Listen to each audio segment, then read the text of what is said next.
Ladies and gentlemen, welcome to the Rickey Smiley Morning Show. Is a beautiful, talented young lady who is a boss in her own right. You can catch her on Love and Hip Hop New York. You know she spends a lot of time in the ATL. Y'all make some noise for Yandy!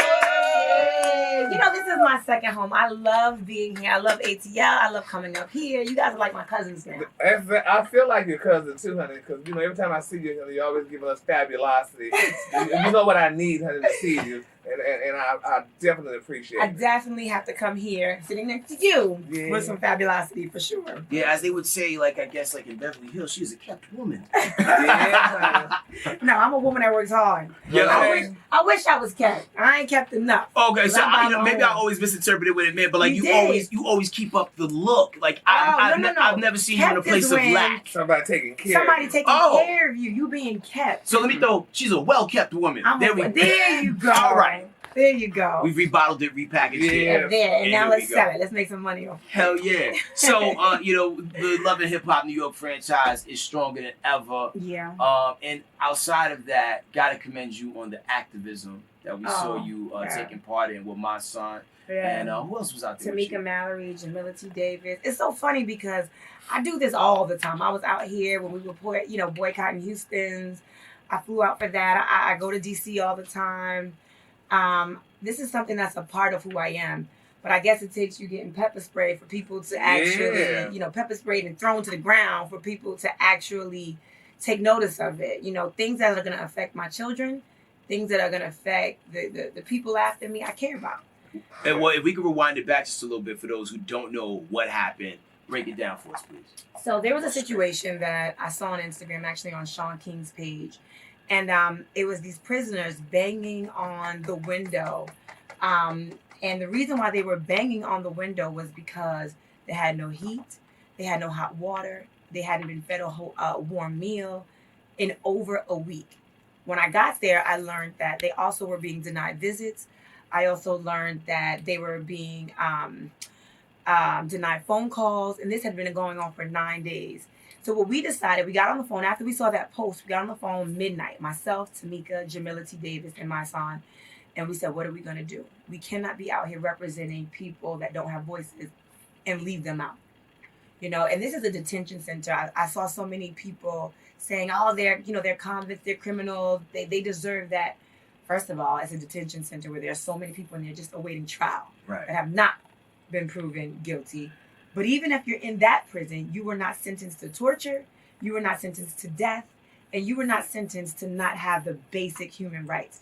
So for that, I was like, we're going to occupy the streets until they have heat.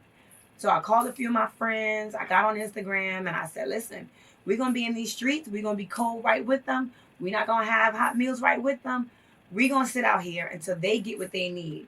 And, you make a little bit of noise, then you get council members, you get Congress, you get mayors all riled up, and there was a video that went viral of me because the night we stayed, the first night, the next day, the mayor said that, we delivered blankets, we delivered warmers. So we were excited. I got on my Instagram, I'm like, yes, we stayed out all night. They have warmers, but we want the lights on, we want to make sure the heat comes on. So we're going back out there again. So I'm on the mic and I'm like, I'm excited, guys. Have you got the warmers? And they're knocking, and I'm like, wait, if you did not get the warmers and the blankets, stop knocking. Silence. Wow. And I'm like, if you did not get the blankets that were sent from the mayor's office, don't knock. Silence. These are 1,600 or so inmates that have been knocking all night to bring awareness to what they're going through. When we heard that silence out there, I got so emotional because I'm like, y'all lied. You got me posting on my page that these people are getting their basic needs, warmth. But it's a lie. You lied to us. There were so many congressmen and council people coming up there like, we got them, we delivered the blankets. And you actually see video footage that I posted on my page of all these boxes coming in the back of the prison. It was delivered, but it was never distributed. Really? So and I read somewhere, so is that the detention center that Mendeecee, is he there? No. Because they were saying you out there protesting because Mendeecee was in No. there and you wanted him to get a blanket. No. So No. that's not so. My husband is not there. Like he's in prison. He is. No, actually he's in a camp. Okay, like halfway house kind of thing. He's not a halfway house. He's in a camp. But yeah, it wasn't necessarily about him. It was about the people. These are people's husbands. These are people's fathers. These are people's sons. You know, and I feel like if I'm going to represent a community of voices that are unheard, I gotta represent all. You know, and no, my family wasn't directly affected by that particular prison, but somebody's was. Well, which one of the council persons maced you? Who maced you? It was an officer. Really? It was an officer, yeah. It was a federal officer in the building. And what happened was there was a mother who there was a guy in the window saying, "My name is DeAndre." I think his name was DeAndre. "I think my mother's out here." And he's screaming out the window, no shirt on. And they were on the mic like, "Is DeAndre's mother out here? Is his mother out here? Where's his mother?" And she's like, "That's me. That's my son. That's me." She runs up, gets the bullhorn, and she's talking to her son. And she's like, "Son, are you okay?" He's like, "No, mommy, I'm not okay." He's like, "This is torture, mommy. They torture and I don't have..." Mind you, all we see is the waist up. And he's hanging onto this gate. No shirt on. So she's like, "Baby, I'm here. I'm here." And he's like, "Do you have blankets? Do you have water?" He's like, "No." She's like, "Where's your clothes?" He's like, "They took them." And then you just see him get yanked from the window. So this mother starts crying, and it's so crazy because I have my phone out, like of her communicating with her son through the window. And then I have my phone, and she's like, no. She starts crying, and she's like, "Not my son. No. They're going to kill my son." And she starts to walk inside the prison.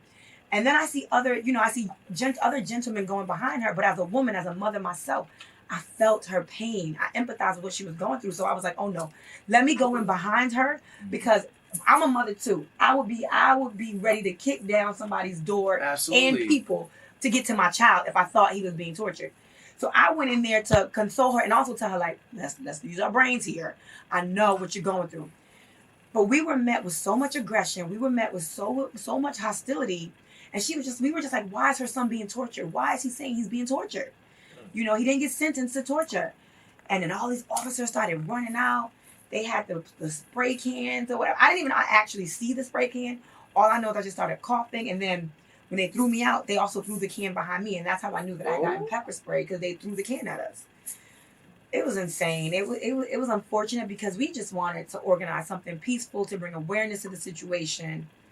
And they went above and beyond the necessary, measures to like try to subdue y'all. It was a peaceful protest, and y'all was and like, how could anyone from the outside look at that and see what was wrong? And we were there at that point. We had been there for 2 days in the cold. From Friday to Saturday, and that happened Sunday morning. We were there, and we were freezing. We were without sleep. I had my daughter with me for a portion of it, so I had to go home to take her home, and then I came back. But I was sleep deprived, but I was still there. Like, just have some respect. Well, we appreciate you for thugging it out and doing that, because, you're definitely in a place where typically people wouldn't expect you to do that, but because you have the platform you have, y'all made a difference. Yeah. And shout out to my son as well for always being. He never goes with the flow of popular opinion. No. You know what I mean? Not at all. And he's an OG for that. And as a dude who's also done time too, I know he understands. Absolutely. So shout out to that. So on the fun, lighter side of things, Love and Hip Hop, New York City. How many years are we in on this? This is my 9th season. In my head it was more. This is my 9th season. I can't believe it. You must have stock in there. They keeping you on. But this is the thing. When I was asked to be on this show, I'm like, ain't nobody gonna like me. I ain't all that cute. I don't dress well. I don't ever do my nails, my feet. Lies, and more lies. So the fact that I'm the longest lasting female on this franchise, I'm like, and I started on the production side, and I was one of those ones that was like, let me just see. I don't know. Fine, I'll do it. And I'm still here. I'm like, damn, that's crazy. Yeah, but sometimes people are just thrust into greatness. No one wakes up in the morning like, yo, I'm gonna be. Well, some people do. Like, some people wake up, I'm gonna be great. I'm gonna be a star. Today's the day. But sometimes that is not me. Sometimes you are just anointed with a power, and you just kind of just get pulled into it.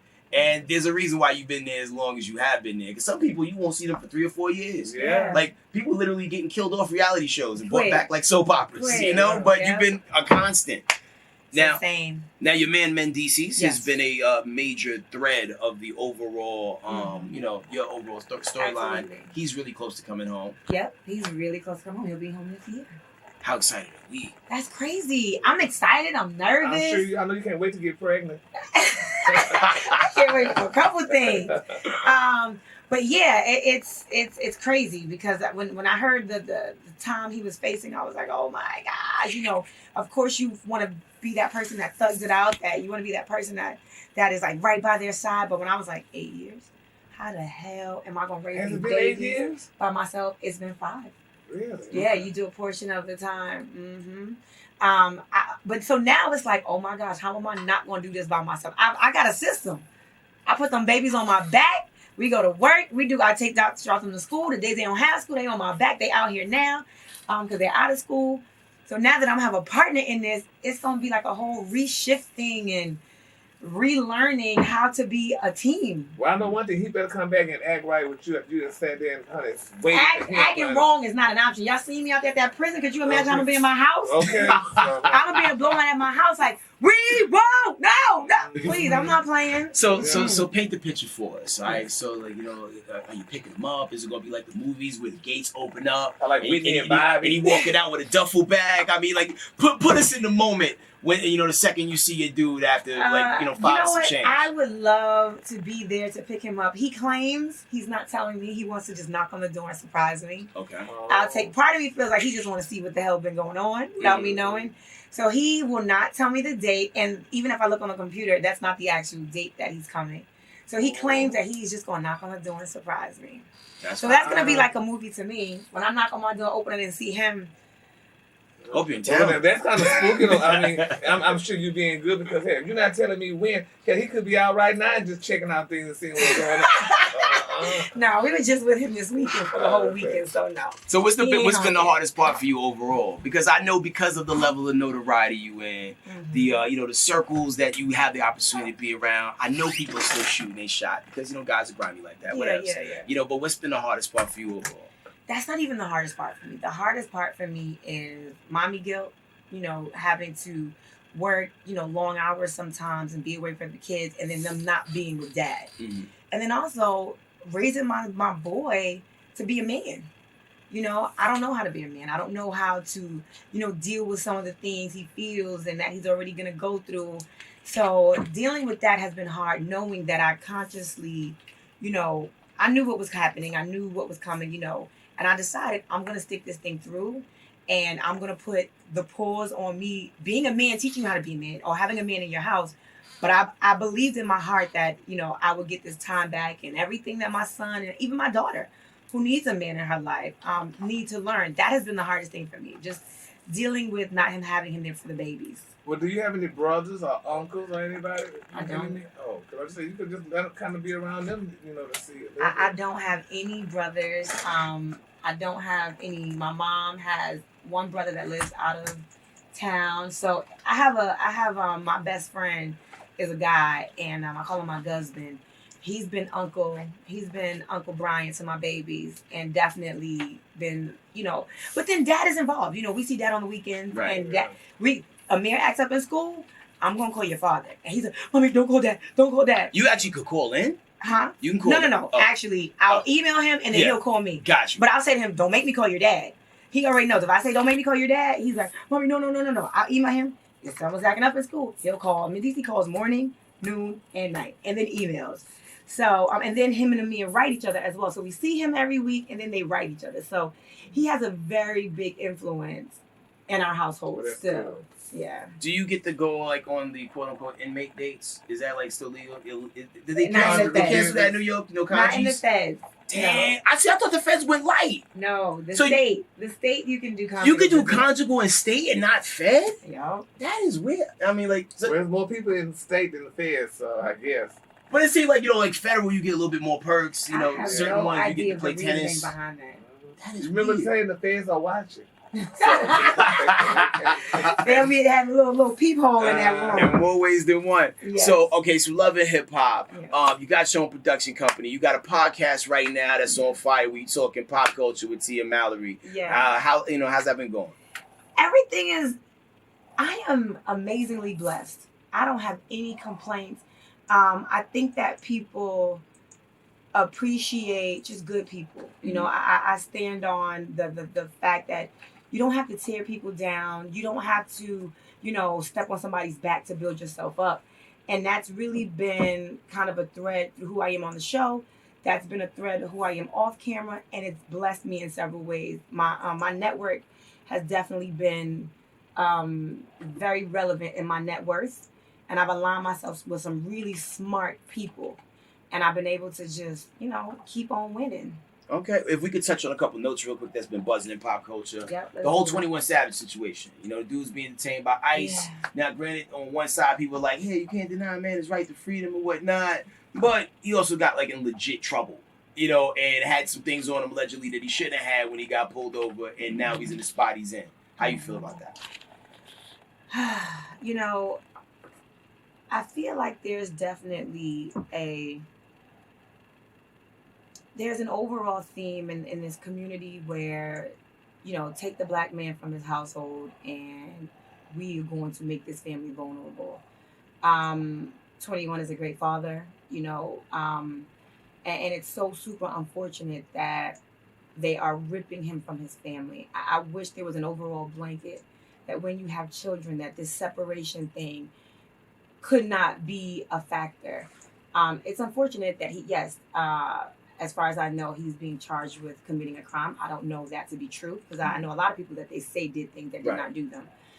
But even in the interim, until he's proven guilty, why does he have to be away from his children?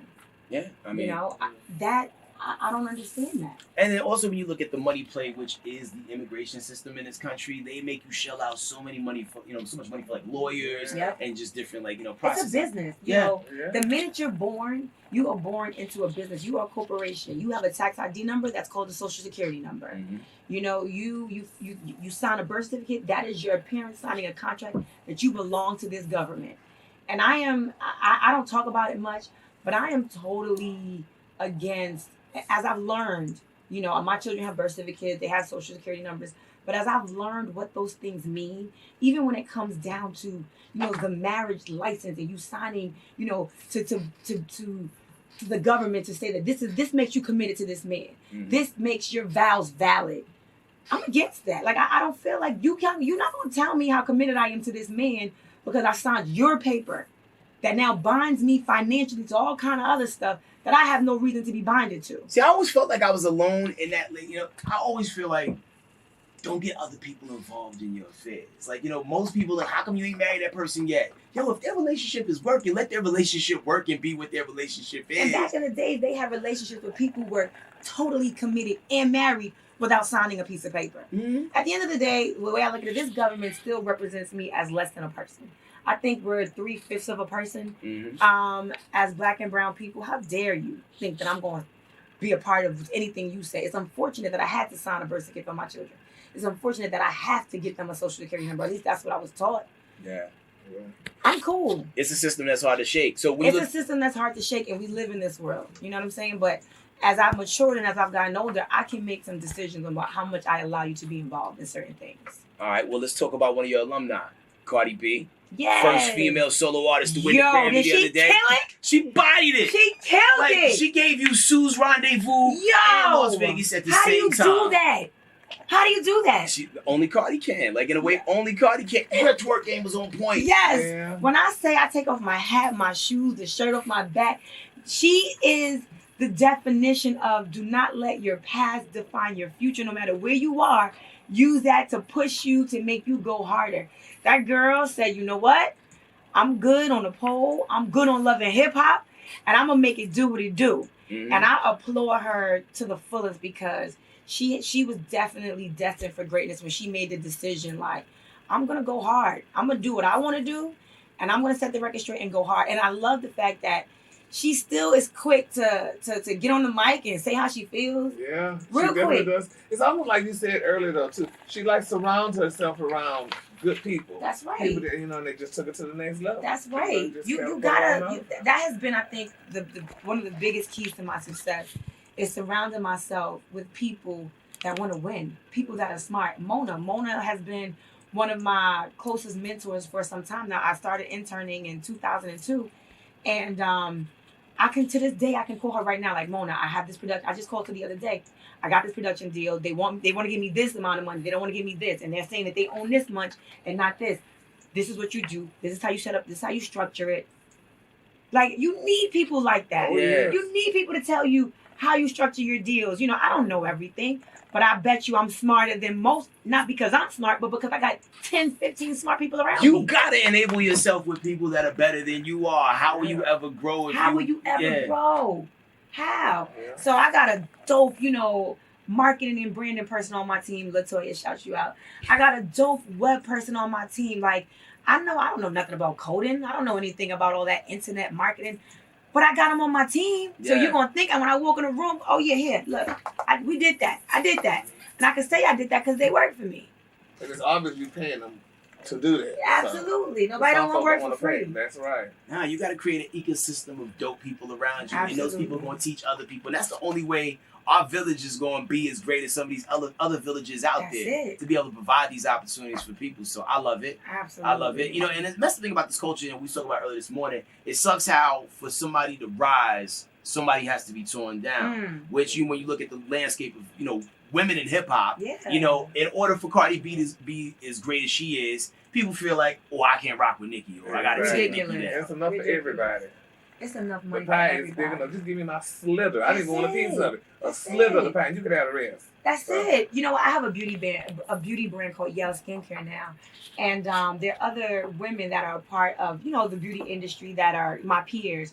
And I'm doing this event that's huge. And I'm like, I want to invite her. They're like, well, she has, a lipstick line, or she has a makeup line. That's direct competition with, no. Maybelline, Clairol, L'Oreal, they sit in the same rooms together and they share the shelf space. Yeah. Why can't we look like each other and feel like we can share the shelf space as well? Why we gotta feel like, oh, I got a hairline, so I'm not gonna support Juju's hairline because I got one. No, there are gonna be other hairlines on the shelf next to mine. Why can't it be my sister? Why can't it be somebody that looks like me? And I think it's all like a cultural setback of slavery where we feel like, oh, that one got in the house. Or if he got in the house and we still out here on the field, there's only space for one. So let's tear him down. Let's make him feel like he's less than, because we still slaves. We're still out here working for somebody. You may be rich this year, but let's talk about next year. This is what I'm saying. It's a wave. But we always feel like we got to tear this person down. And I'm dealing with that even on Love and Hip Hop right now. Like, because I'm doing good, or because I'm in a space that I'm happy and I'm creating opportunities, why you feel like you want to attack me? What you want to bring me down? Oh, because you're not on this bandwagon? But I can help you. You having static with Kim Bella, right? For no reason. I sit back and I'm like, what is the reason? It's no reason at all. And have y'all ever got on the phone off the grid? Because, sometimes it's almost like, when you see a fight at school, people going to talk loud and be more yappity yap because everybody's watching. But have y'all ever got on the phone off the grid with no cameras around and try to flesh it out? After this season started, probably about 8 months in, I'm like, I can't do this no more. I got to call and figure it out. And the moral of the story was, you abandoned me. You left me when I needed you. But sometimes, for me, I got to take a mental break. When I feel like I'm in a toxic relationship or a toxic experience, I love you, but I'm going to step away for a month. So that hurt her. But then let's leave it there. We don't got to, oh, she's fake, she's phony, she's a liar. No, we don't got to break each other down. We don't got to make things more than they are simply because I did something you didn't like by stepping away. I didn't sleep with your man. I didn't talk about your children. I didn't hurt your mom. Like, you don't go that hard on somebody you've once loved or considered a sister if you've ever loved them. Right. So I think when people show them their colors, you just got to believe them. But it's hard for me to believe because if I love you, I love you. Period. I'm going to love you forever. I'm going to love her forever because I've loved her. But it's like, come on now. You don't bring certain things. You don't bring relationships with kids into it. It's just certain things you just don't do. Well, you continue being great. Doing you. Do the podcast is called Talk Over Tea. Talk Over Tea. And when y'all drop new episodes, like weekly, we just shot 4 episodes, so you'll be seeing it soon. March, Women's Month. You'll be seeing everything coming out. Stay tuned for Beyond Bars, one of our shows. Look out for Yell Skincare, my skincare line. Go purchase that, yellskincare.com. And definitely stay tuned. I have a new children's book coming out, so... Yes. So stay tuned for that as well. There's a lot going on. And you said you have a hairline as well, right? I do. Everything is Yell Beauty. So Yell Skincare is under Yell Beauty, and my hairline is Yell Beauty as well. Okay, real quick. Talking about the hair thing. The one thing I've noticed, like every time like somebody gets a hairline, you're having to get it from the Chinese, aren't you? Right? I'm not telling my secrets. No, well, I say this to say. What are you saying it to say? Why do we get boxed out of that business in a certain way? You know what I'm saying? We're the biggest contributors to the hair weave industry. Yeah. We have no control over who we're buying our hair from. Why can't we be the gatekeepers in that industry? Like, it's, not to say it's very mafioso, because I don't want to get hit with a Chinese star as I get in my car. Right. But what is it about that industry why we can't get in at that level? Because, like, it's your brand. You're putting your name on something, but we still got to go through We them still got to pay get somebody to get it. Yeah, I mean, I don't know the answer to that. I think that it all boils down to us creating these networks and these pockets of really successful people with money, that we can own our own. I think ownership is important. In other communities, they come together. You don't see, just one Chinese man standing alone with these businesses. You see a whole family. Right. You see a block. You see one beauty supply store that's owned by a Chinese person. You see a whole block of them. They related. They friends. They family usually. You these different cultures. They stick together and they build each other up. And just for understanding real quick, pardon my male ignorance, like, the hair isn't coming from an actual Chinese person, is it? Some of them sharing their hair, but for the most part, honey, they manufacturing that hair. Right. And telling these girls, this yak, honey, this ying, and then like I want us to own that because we're the biggest contributors to it. I want us to own too, but you, honey, it's gonna be before. You'll be dead and gone before we own it. But we need to get that would mean we need to start opening up factories. We need to learn that business. We need to learn. It's like we're trying to keep up. We're trying to pay our bills. We don't have mommy. A lot of us don't have mommy, daddies that have this big bankroll that they're passing on so that we can open up our factories. We're not even a whole century out of, Jim Crow. Right. We just getting into our own. Maybe my children will have, the luxury of saying, mommy left and daddy left me a whole bag. I can open up a factory. Mommy left me $1 million to start my first business or buy my first home. But it's this generation that's going to create those people that can own the factories to do things like that. We just we're not even, like I said, a century out of the craziness, segregation, slavery, and all that. The first and last factory I knew of was Proline in Dallas. They was doing hair? They was like actually they were doing hair products, and so Proline, they had the curls, the grease, and all that stuff. Coma Cottrell. Yeah. That was the only one I knew. I mean, but now we have more product lines that are, developing by Black strong families. So we have Curls. Maisha Dillinger owns Curls, and that's a huge brand of hair products. We have Mayel Organics, another Black woman, strong Black woman. We have Main Choice, Courtney. These are all like my personal friends, and again, that network. I got a hairline. These are my girls that I could be like, girl, where we going? We going on vacation this weekend? What's going on? That's why it's hard for me to even deal with a lot of the drama that you see on the show, even get in tune, because I got friends that got $1 million businesses that I'm going on vacations with that I got to call. I ain't got time to beef with you because somebody said something that you didn't like. It's more important things. So I got more important things to go. I got to build this network. The system is invented to tie us up with petty things so we don't focus on the things that can make us That's bigger. what it is. That's what it is. And as you decide, if you ever decide to get a co-op going to where we scalping people and taking their hair and putting out our own, I got 5 on it. I want in on because guys are getting hair weaves too. This is about to be, if it's a multi-billion-dollar industry right now, because there's a whole bunch of dudes walking around looking like George Jefferson right this moment. Right now, it's about to be $1 trillion industry. True. And I want in on it. It's true, and it's multicultural, Black, white, or everybody, Chinese. They all need it. Yo, facts. Well, Yandy, if people ain't following you already, where can they go? I keep things pretty simple. The name I get checks in, Yandy Smith, everything. Yandy Smith, Instagram, Facebook, Twitter. That's me. Yo, the voice is undeniable. The swag is incredible. The hustle is real. Make some noise one time, yo. Yandy Smith! Yeah. This is fun. It's always fun coming up here. Thank you guys so much. Thank you. Anytime.